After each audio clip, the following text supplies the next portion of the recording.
On June 17th, Cathy Chase learned that her daughter Daveigh Chase had died the previous day at age 35. "I let out this guttural scream," Cathy told the Daily Mail in an interview, "and I went out into the backyard, and I was screaming, 'No, no, no, no.'" At the time, Chase's boyfriend, Roy Hernandez, confirmed her death to TMZ, saying she died one day prior after battling meningitis and an infection in her blood that led to sepsis. On June 29th, Los Angeles Medical Examiner records obtained by Us Weekly revealed that her official cause of death was acquired immunodeficiency syndrome, AIDS, with other significant conditions listed as chronic polysubstance use. Polysubstance use is defined as using more than one drug or substance at the same time or within a short period of time, according to the Cleveland Clinic.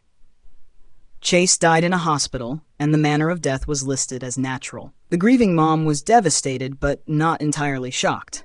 Chase, who famously voiced Lilo in the 2002 Disney film Lilo and Stitch, and played Samara in The Ring before joining the cast of the HBO series Big Love, largely disappeared from the public eye around 2013, and her former manager, John Ryan Jr., says she was in and out of rehab before she went missing on the streets of LA. The actress was arrested in 2017 for riding in a stolen vehicle and in 2018 for drug possession. In recently published footage obtained by the New York Post, she can be seen looking emaciated on the floor of a tent or trailer, and according to TMZ, she was hospitalized for malnutrition weeks before her death. Those who were close to Chase before her life unraveled describe her as kind and magnetic, and say they never gave up on her, even as she drifted further away from friends and family. One source who hung out with her between 2010 and 2015 tells us she was effortlessly cool, the girl everyone wanted to know. The source also says friends became aware she was struggling with drugs, and that they tried in vain to help her over the years. "No one stopped looking for her," says the source. "No one ever stopped caring about her. She was always loved." Chase was 8 when she landed the role of Lilo, and soon after, she was cast as Jake Gyllenhaal's little sister in the indie hit Donnie Darko. Her haunting performance as a vengeful ghost in The Ring drew rave reviews, and she took home the Best Villain trophy at the MTV Movie Awards in 2003. Like many former child stars, her off-screen life was complicated. Her parents divorced when she was very young, and she and her mom moved from Oregon to LA to advance Chase's acting career. Another friend who spent time with Chase between 2013 and 2016 and asked not to be named says the actress had no contact with her dad, John David Schwalier.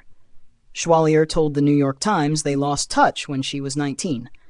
She worked nonstop between 2002 and 2011. In a June 18th interview with Entertainment Weekly, Ryan, who also counted Chase as a friend, said the promising actress had a f***ed-up childhood. Cathy told the Daily Mail that Chase had previously been diagnosed with PTSD, but did not elaborate. The source says she once opened up about having a falling out with her mom, but wasn't the type to talk about her issues. Over time, she became less and less interested in fame. The source met Chase at the trendy Hollywood club Teddy's in 2010 and says she never mentioned her career or that she was famous. She didn't talk about The Ring or Lilo and Stitch. She wasn't that kind of person. She was special. She was cool before influencers. She was gracious and always bringing new people around. She was nice to everyone. The source adds Chase partied like any other young girl her age in Hollywood. She was just having fun. The friend shares similar sentiments.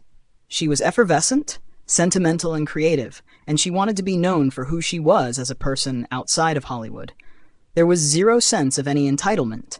She was down to earth and kept that part of her life private. We were all musicians and designers and photographers. She wanted to hang out and be normal. She wasn't trying to be a star.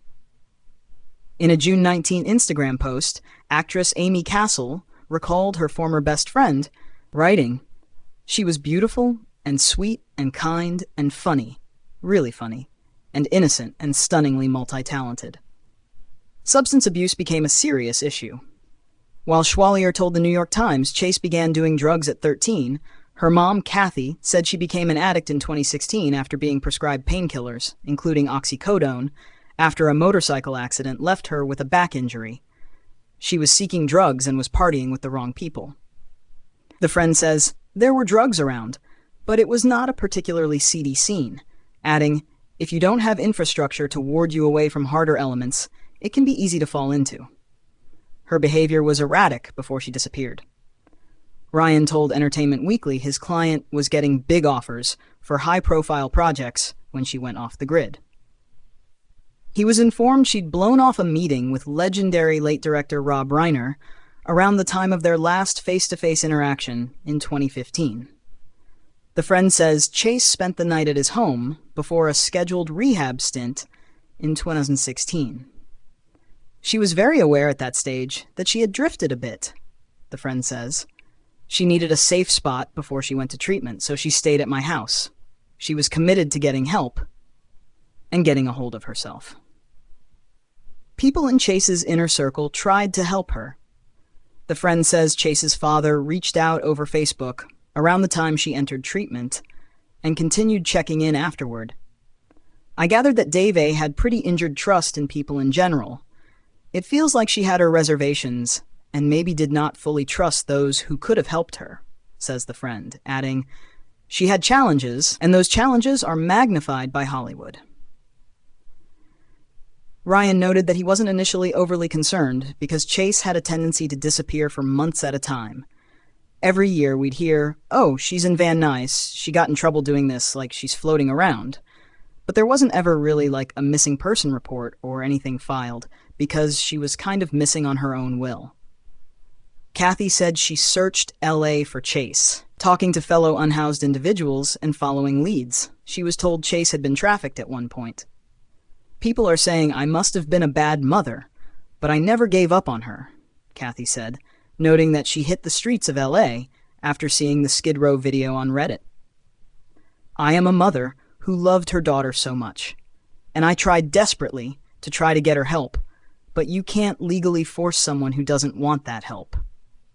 The source says they recently heard Schwalier had also been trying to locate her, and the friend says he would reach out to him periodically while trying to get a hold of her. According to the source, some of Chase's close girlfriends tracked her down and offered to have her stay with them and pay for rehab, but she declined, adds the source. "Once you're on the streets like that, it's hard. It becomes your life." Ryan was working on a documentary tentatively called Finding Lilo about their search for Chase when she died. "Now we're going to spin it and make it a documentary celebrating her life," he told Entertainment Weekly. On June 18th, he urged fans not to donate to a GoFundMe that had been posted by Hernandez 2 days earlier. As of press time, donations had reached $4,108. Daveigh's actual family is handling all arrangements. "We have contacted GoFundMe to let them know this man started this page on his own under Daveigh's name when she was already unresponsive and urging people to report the page and not donate," Ryan said in a statement to Deadline. "There are no medical bills to be paid or funeral expenses. Myself and the family are handling all of those costs." Hernandez told TMZ at the time that it is 100% false to suggest the GoFundMe is illegitimate. Schwalier told the New York Times he'd been in touch with Hernandez and made it to the Los Angeles General Medical Center just before Chase passed away. Her mom said she identified her body at the hospital on June 18th. In a 2009 profile in Interview magazine, Chase said she hoped her work would make an impact. "I just want to make something that I love, and people will."